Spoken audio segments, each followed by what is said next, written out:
Bueno, continuando justamente con la estimación por intervalos y en definitiva con la construcción de intervalos de confianza para estimar la media de una población, ¿sí? Entonces vamos a ver el segundo caso, ¿sí? Sería el caso en donde yo quiero justamente estimar el mu, ¿sí? Quiero estimar el mu y justamente el valor esperado de una variable en particular, pero mi variable, ¿sí?, tiene una distribución normal, al mu no lo conocemos, pero ahora tenemos justamente la dificultad de que también su variabilidad es desconocida, a pesar de que no la queremos estimar por medio de un intervalo, pero tenemos justamente ese escollo también, ¿sí? Entonces vamos a tener que construir un intervalo en donde el sigma cuadrado no se encuentre, ¿sí? O no lo tengamos. Entonces, ¿qué es lo que vamos a hacer? Bueno, vamos a estimar el valor de sigma cuadrado a través de su estimador puntual, es decir, de un valor particular de la varianza muestral, ¿sí? Entonces, bueno, como la x es una variable normal, entonces ya sabemos que la variable media muestral, o sea, la x barra, también va a ser normal con estos parámetros, ¿sí? Nada más que ahora queremos estimar el mu y no conocemos tampoco esta variabilidad, ¿sí? Entonces, ¿cómo vamos a proceder? ¿Sí? Entonces, en definitiva, cuando nosotros estandaricemos a la variable media muestral, ¿sí?, la expresión va a quedar de esta forma. Y en definitiva, como el sigma cuadrado no lo conocemos, en realidad no conocemos ni el sigma cuadrado ni el sigma, ¿sí?, al sigma, en esta oportunidad, lo vamos a estimar puntualmente por medio del desvío muestral. Y al reemplazar al sigma por el S, esta variable que nos queda determinada, que nosotros en esta oportunidad la llamamos t, tiene una distribución diferente, que se denomina distribución t de student, ¿sí? Y cuyo gráfico, cuya función de densidad, la función de densidad de una t de student es justamente esta que vemos a continuación, ¿sí? Fíjense que tiene forma de campana, es muy parecida a la normal. Bueno, ahora puntualmente vamos a interiorizarnos un poco más de esta nueva distribución. ¿Por qué? Porque la vamos a tener justamente que aprender para poder encontrar los extremos de un intervalo de confianza para estimar el mu, cuando mi variable x es normal y desconocemos la variabilidad de x, ¿sí? Bien. Entonces, ¿qué fue haciendo un resumen de lo que vimos hasta el momento, ¿sí? Nosotros vimos que en el caso anterior, si nosotros seleccionábamos una muestra de la población, de una población normal, con media desconocida mu y varianza conocida, sigma cuadrado, entonces la x barra, ¿sí?, el estimador puntual de mu, tenía una distribución normal, y que al estandarizarlo, ¿sí?, podíamos construir tranquilamente la expresión del intervalo, ¿sí?, teniendo en cuenta justamente que z es igual a x barra menos mu sobre sigma sobre raíz de n. Ahora, ¿qué pasa? Vamos a tomar una muestra de una población que sigue siendo normal, pero en este caso, a pesar de que queremos estimar el mu, no conocemos el sigma cuadrado. Entonces, si bien x barra hereda esa distribución normal de la x, cuando nosotros la estandarizamos, ya esta variable nueva, que llamamos t, tiene otra distribución, ¿sí? Entonces, ahondemos un poco más en esa distribución nueva. Entonces, vamos a decir que t, una variable t cualquiera, va a tener una distribución t de student, cuyo parámetro es esta letra griega que se llama nu, ¿sí?, y lo vamos a denotar como que T, si una distribución T de student con parámetro nu. Si su función de densidad tiene esta expresión que ustedes ven acá, en donde aparece la función gamma, ¿sí? Y que está definida para todos los reales, ¿sí? Y cuyo gráfico es justamente este que está acá, ¿sí? ¿Qué características tiene la función de densidad de una T-student? Bueno, justamente, como bien lo vemos, está caracterizada por ese único parámetro, ¿sí? ¿Qué quiere decir? Que de acuerdo a los valores que tome ese parámetro, ¿sí? Esta gráfica tiene pequeños cambios, ¿sí? Ese parámetro, ¿sí?, recibe el nombre de grados de libertad, ¿sí? ¿Y qué más podemos saber de esa gráfica? Que es simétrica con respecto a la recta t igual 0. Fíjense que si nosotros trazamos la recta t igual 0, bueno, una especie de recta t igual 0, ¿sí? Es el eje de simetría, es decir, el área a derecha bajo la curva de 0 es igual que el área a derecha bajo la curva, perdón, que el área izquierda de 0, ¿sí? Es decir, justamente esta área, como el área total bajo una curva de densidad es 1, ¿sí? Esto es 0.5 y esta área de acá es 0.5, ¿sí? ¿Qué otra característica tiene? Que está definida para todos los reales. Y que a medida que justamente aumentan los valores de nu, esta función de densidad se parece mucho, mucho más a la función de densidad normal estándar, ¿sí? No una función de una normal cualquiera. Bien, entonces comparémoslas para que lo vean mejor, ¿sí?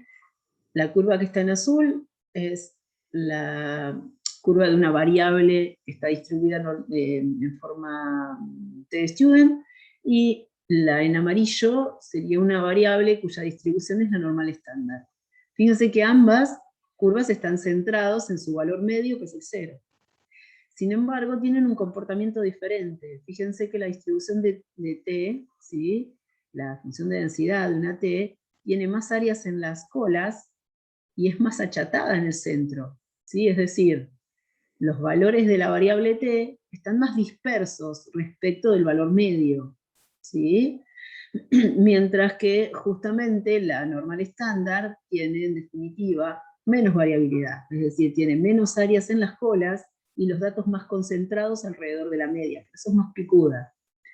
¿Qué pasa? Como recién dijimos, esta gráfica de la distribución T está caracterizada por su parámetro.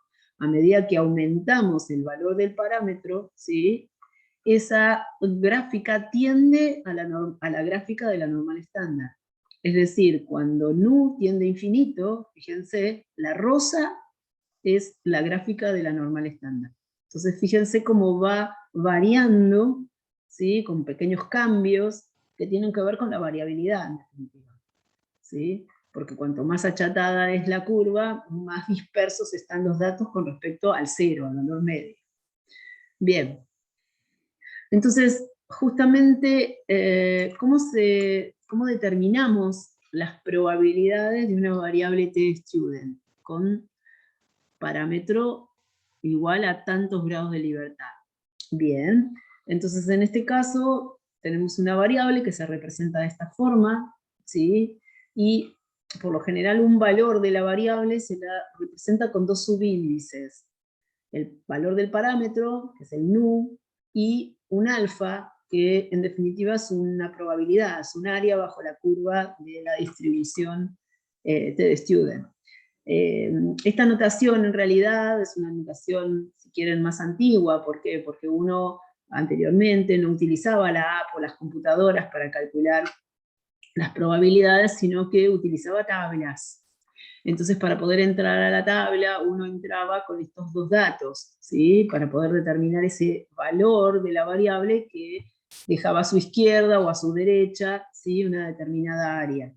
Entonces, para distinguir entre la variable, la notación de la variable y la notación del valor, justamente a la variable únicamente se le coloca como subíndice el parámetro, el valor del nu, y al valor esos justamente dos datos, ¿sí? Nosotros para la app no es necesario justamente que el dato del área, sino que, bueno, saber qué es lo que quiero hallar, si es una probabilidad o un valor de la variable, y, y bueno, y en definitiva, a partir de ahí es cómo uno utiliza la app en beneficio de lo que desea hallar. Entonces, supongamos que queremos hallar la probabilidad de que una variable tDstudent con nu igual a 30 sea mayor que este cierto valor, ¿sí? Fíjense que gráficamente, ¿sí?, representaría, esta es la función de densidad centrada en 0, el 2,042 es un valor de la escala, ¿sí?, es un valor de la variable, así que está sobre, en definitiva, esta recta, y yo quiero la probabilidad de que la variable tome valores mayores a este valor, es decir, justamente los valores mayores son estos que están a la derecha, y cuando hablamos de probabilidad es el área bajo la curva de densidad de la T a derecha del valor 2,042. Bueno, justamente si uno cliquea la distribución tDstudent en la app, ¿sí?, se abre esta ventanita en donde yo en el nu le voy a poner el valor del parámetro en cuestión, que en este caso es 30, le voy a indicar el valor de T a derecha de quién quiero calcular esa probabilidad, y de todas las opciones que tengo para el cálculo de probabilidad voy a seleccionar la probabilidad de que justamente X sea mayor que ese valor que yo tipié, ¿sí?, porque justamente yo quiero esta área. Bien, o sea que con lo cual esa área es 0,02501, ¿sí? Bien, entonces tengan en cuenta que la app no solamente me da a conocer el valor de la probabilidad, sino que grafica la situación también en la que me encuentro, ¿sí? Acostúmbrense también a graficar, ¿sí? Bien, ¿qué otro? Esto lo ven ustedes porque es muy sencillo. ¿Qué otra cuestión necesito saber? Porque en definitiva me va a ser útil para el objetivo nuestro, que es construir un intervalo de confianza. Es al revés. Ahora lo que quiero es, dada una probabilidad o dada un área, quiero determinar cuál es el valor de la variable que deja justamente esa área a un determinado costado respecto de él, ¿sí? Entonces, en este caso, yo quiero hallar el valor de la variable, y en este caso es una tDstudent con 8 grados de libertad, y justamente yo sé que la probabilidad de que la variable, ¿sí?, sea menor que ese valor, que es el que yo quiero hallar, ¿sí?, en este caso mi incógnita es el valor de la variable, que está sobre la escala. ¿Y cuánto vale esa probabilidad? Esa probabilidad es 0,975. Entonces, fíjense, bueno, yo voy a poner todo porque quiero que veamos el gráfico, ¿sí? Este valor que yo quiero hallar, ¿cómo está respecto del 0? Bueno, ¿cómo hago yo para darme cuenta de qué lado del 0 está el valor incógnita? Bueno, fíjense que, por un lado, si yo obvio la probabilidad, ¿acá qué me está diciendo? Bueno, yo primero lo voy a ubicar para que ustedes se den cuenta, lo voy a ubicar mal, ¿sí? O sea, supónganse que acá está la escala de la variable, acá están todos los valores de la T con 8 grados de libertad, acá está el 0, ¿sí? O sea, esto que yo estoy dibujando acá es justamente esta escala de acá abajo, ¿sí? Esta es la T con 8 grados de libertad. Entonces, en un primer momento, ¿sí?, si yo no sé de qué lado del 0 está ese valor, supónganse que yo lo ubico acá, T 8, alfa, ¿sí? Entonces, ahora en definitiva, ¿qué digo? Bueno, ¿quiénes son los valores que son menores a este? Todos estos, ¿sí? Eso sería un intervalo. Ahora, cuando hablo de probabilidad, ya estoy hablando de área bajo la curva, ¿sí? Entonces, en definitiva, si yo hablo de probabilidad, estaría diciendo esto. Si yo ubiqué el t ahí, ¿sí? El valor de... ¿Y esto puede ser 0,975? No, no puede ser. ¿Por qué? Porque dijimos que el eje de simetría es la recta x igual a t. O sea que de este lado yo tengo un área de 0,50 y de este otro lado un área de 0,50, con lo cual no puede ser que en una porción de área más chica tenga un área más grande. ¿Sí? O sea, esta porción de área no puede ser 0,975. Entonces, ¿eso qué quiere decir? ¿Que está mal planteado el ejercicio? No. Quiere decir que yo ubiqué mal mi valor sobre la escala y ese valor no está del lado izquierdo respecto del 0, sino que justamente lo tengo que ubicar de este otro lado. O sea que acá justamente estaría el valor incógnita que yo necesito determinar de tal forma que el área por debajo de él, ¿sí? A izquierda de ese valor, sí ahora, si yo rayo todo esto, ¿sí? Sí esto es 0,975. ¿Por qué? Porque estoy considerando los menores a él, de tal forma que esa área tenga esta magnitud, ¿sí? Es por eso que ese valor incógnita está por acá, ¿sí? Bien, ahora, ¿cómo determino ese valor? Bueno, por medio de la app, ¿sí? Entonces, si ahora vamos a la app, ¿cómo hago para justamente pensarlo en la app? ¿Sí? ¿Qué voy a tener que hacer? ¿Sí? Yo acá ya les puse el resultado, pero ¿qué voy a tener que hacer? ¿Sí? Yo en la app voy a tener que poner el valor de nu, que en este caso es 8, ¿sí? Mi x es una incógnita. Y de las probabilidades, ¿cuál voy a tener que seleccionar? Bueno, si yo lo quiero hacer tal cual está planteado, yo tendría que seleccionar la probabilidad de que x sea menor que x y tipearle que ese valor es 0,975. Entonces directamente la app me va a dar ese valor, ¿sí? O sea que en este caso el valor es 2,30600, ¿sí? Ese es el valor de la distribución T que me deja a izquierda un área de 0,975. ¿De qué otra forma lo podría haber pensado? Por el complemento. Pero en definitiva sería un poco más de trabajo, pero está bien. O sea, en lugar de considerar esto en forma directa, hago uno menos lo contrario a la probabilidad que tengo planteada acá. Y justamente trabajando con este miembro y este miembro de la desigualdad, obtengo que la probabilidad a derecha, ¿sí? Ahora estoy en realidad trabajando con esta área. Con esta área, estoy calculando esta área, ¿sí? Como 1 menos esto, obtengo la que quiero, ¿sí? O sea que entonces esta área de acá es 0,025, ¿sí? Entonces estoy buscando en la app ahora, ¿qué cosa? Hago nu igual a 8, esta es mi incógnita, pero ahora lo que voy a ingresar en la app es esta otra probabilidad. O sea, la probabilidad de que x sea menor que x igual a 0,025. ¿Y esto qué hace? Me va a dar el valor de t. Bueno, el valor de t que obtengo es el mismo, ¿sí? Lo que pasa es que en lugar de justamente ingresarle esta probabilidad, como hice antes, le ingresé esta otra. ¿Sí? Son dos formas de hacerlo, o dos formas de encarar el ejercicio para obtener el mismo resultado. Son dos caminos alternativos, ¿sí?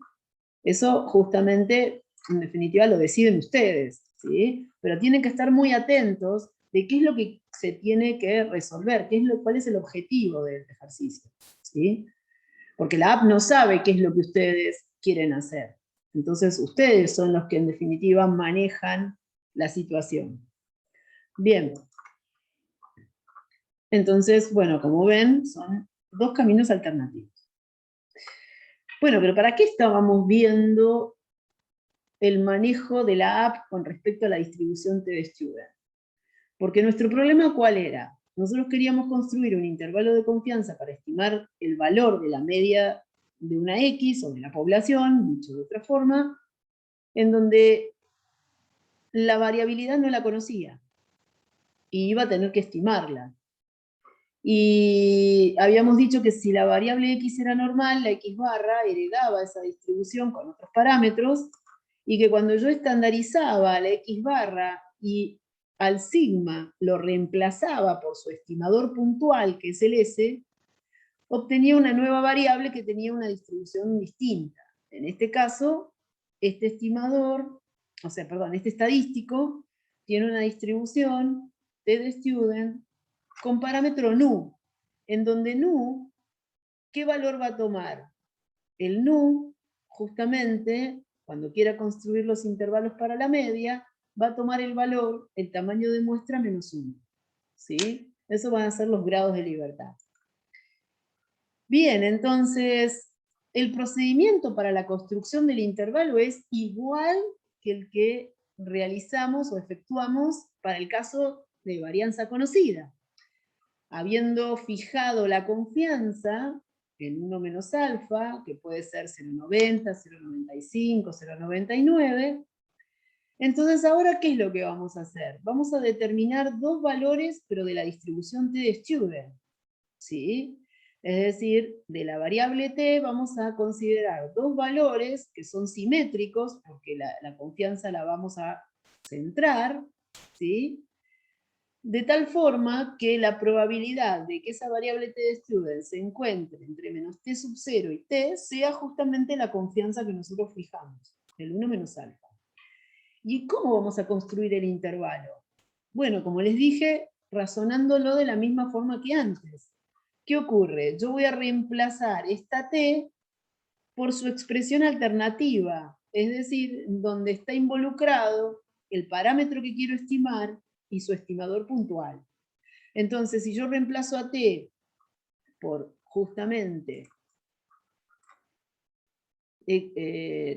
x barra menos mu sobre s sobre raíz de n, y voy despejando, ¿sí?, al mu, otra vez, primero multiplicando a todos los miembros de las desigualdades por s sobre raíz de n, que no cambia el sentido, porque justamente es un desvío estándar, ¿sí?, es el desvío estándar estimado de la x barra, y luego resto x barra a todos los miembros de la inecuación, las inecuaciones, ¿sí?, y luego multiplico por menos 1, ¿sí?, voy a obtener el intervalo en cuestión. Fíjense que en este caso, la expresión del intervalo, acá tengo el extremo inferior, acá tengo el extremo superior, ¿sí?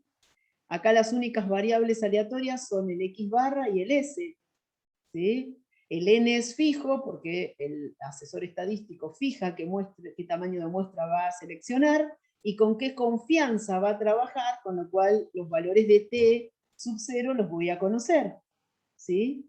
Y en definitiva, ¿qué quiere decir esto? Que justamente, en este caso, el 1 menos alfa es una probabilidad. ¿Por qué? Porque estoy hablando de variables acá, ¿sí? Entonces esto lo puedo interpretar como que la probabilidad de que este intervalo contenga el verdadero valor de mu es 1 menos alfa. Una vez que yo determiné numéricamente los extremos del intervalo, ya no puedo hablar de probabilidad, porque no tengo variables aleatorias, ¿sí? Entonces, bueno, ahora yo ya tengo la expresión del intervalo, ¿sí? ¿Está? Si yo selecciono una muestra particular y determino con esa muestra particular el valor promedio de la muestra y el desvío estándar de esa muestra, esto se me transforma en números, ¿sí? Y me queda justamente el extremo A y B, o sea, es decir, encuentro realmente los extremos numéricos de mi intervalo. Veámoslo en un ejemplo para entenderlo mejor.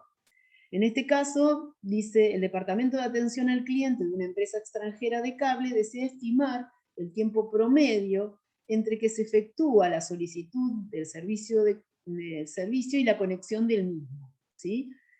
se consideraron las últimas 15 solicitudes de servicio de cable y a continuación se detallan los tiempos, medidos en días, transcurridos hasta la conexión del servicio. Considerar estos valores como elementos de una muestra aleatoria. ¿Sí? Me dice que el tiempo transcurrido hasta la conexión del servicio es una variable aleatoria con distribución normal, y ahí me da a conocer cada uno de los tiempos que les tardaron entre que la persona solicitó el servicio y el servicio en definitiva se le fue conectado. Dice, ¿qué es lo que tenemos que hacer? Dice, estimar el verdadero tiempo promedio de conexión mediante un intervalo de confianza del 95%, y luego lo que uno tiene que hacer es interpretar el resultado, ¿sí? Es decir, el intervalo obtenido. Bueno, entonces, ¿de qué estamos hablando? Bueno, en este caso, justamente hablamos del tiempo que se tarda en conectar un servicio de cable desde que la persona hace la solicitud del servicio y esa conexión se efectiviza. Tengo que estimar el tiempo promedio, ¿sí?, que se tarda, ¿sí? Entonces, para eso me pide que lo haga no puntualmente, sino por medio de un intervalo y que trabaje con una confianza del 95%, ¿sí? Para ello se seleccionó esta muestra, me dice que esas 15 solicitudes las considere como una muestra aleatoria, y también sé que ese tiempo que transcurre entre que la persona hace el pedido y en la conexión se le efectúa, como una variable aleatoria de distribución normal. Entonces, lo primero que uno hace obviamente es definir mi variable de interés, ¿sí? En este caso, mi variable de interés es ese tiempo que transcurrió entre que la persona efectúa la solicitud de servicio y la conexión se efectiviza. Eso está medido en días. Ese tiempo se distribuye normalmente. Fíjense que si yo vuelvo a releer el enunciado, en ningún momento me dice que el desvío estándar o la variabilidad de ese tiempo, ¿sí?, sea justamente un valor determinado. Eso en realidad me lo tendría que informar cuando me anuncia que la distribución de esos tiempos es normal. Bueno, en definitiva, no me da a conocer justamente eso. Con lo cual, mi sigma cuadrado es desconocido, ¿sí? Pero más allá de eso, como X es normal, sé que la estimación puntual, es decir, el X barra, es normal, ¿sí? ¿Qué deseamos estimar? El mu, ¿sí? Esa es otra de las cosas que uno tiene que tener bien en claro. ¿Qué parámetro de la variable X quiere estimar? Esta es la interpretación del parámetro que quiero estimar, y como bien vimos, el parámetro sigma, es decir, el sigma es desconocido. Entonces estoy justamente en el caso 2, ¿sí?, en el que vimos recién. Bien, ¿qué datos recabamos de la población? O sea, ¿qué datos recabamos nosotros para poder justamente estimar a la media por medio de un intervalo de confianza? Bueno, necesitamos haber seleccionado una muestra, sí, mis 15 solicitudes son una muestra, pero ¿qué más necesitamos? Fíjense, en este caso, la estructura del intervalo que tenemos que hacer de acuerdo a los datos que tenemos, que es importante, uno tiene que saber con qué datos cuenta para ver qué estructura de intervalo tiene que usar, qué definición de extremos justamente son los del intervalo correspondiente a este caso. Bueno, en este caso, ¿qué pasa? Al no conocer el desvío, necesitamos un intervalo para la media que no figure el sigma. Bien, ¿con qué lo vamos a estimar al sigma? Con el S, es decir, con el desvío que provenga de la muestra. Entonces, nuestro intervalo va a tener esta expresión. ¿Por qué? Porque dijimos que si bien mi X barra es normal, ¿sí?, entonces al estandarizarla, que esta sería su estandarización, ¿sí?, al sigma no lo puedo poner acá, porque no lo conozco, entonces lo voy a estimar con el S.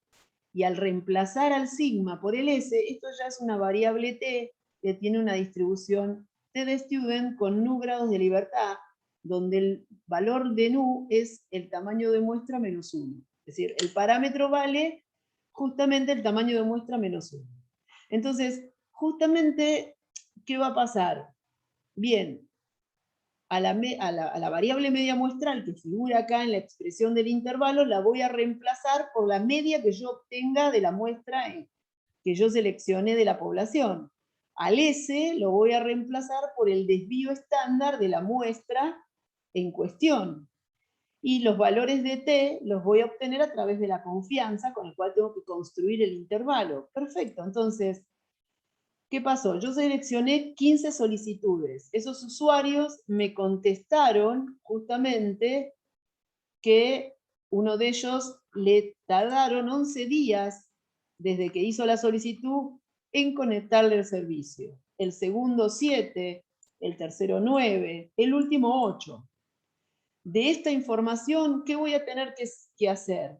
Justamente voy a tener que obtener el valor medio a través de la expresión del estimador puntual, ¿sí?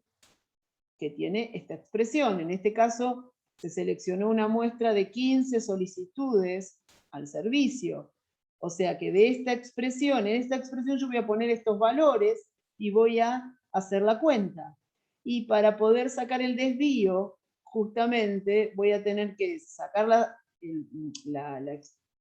expresión de la varianza muestral y calcularle la raíz cuadrada, ¿sí? Es decir, la sumatoria de cada valor menos la media muestral al cuadrado dividido n-1, ¿sí? En este caso sería dividido 14, ¿sí? O sea que voy a tener que calcular cada valor de estos menos la media, que es justamente la que vaya a obtener acá, al cuadrado, ¿sí?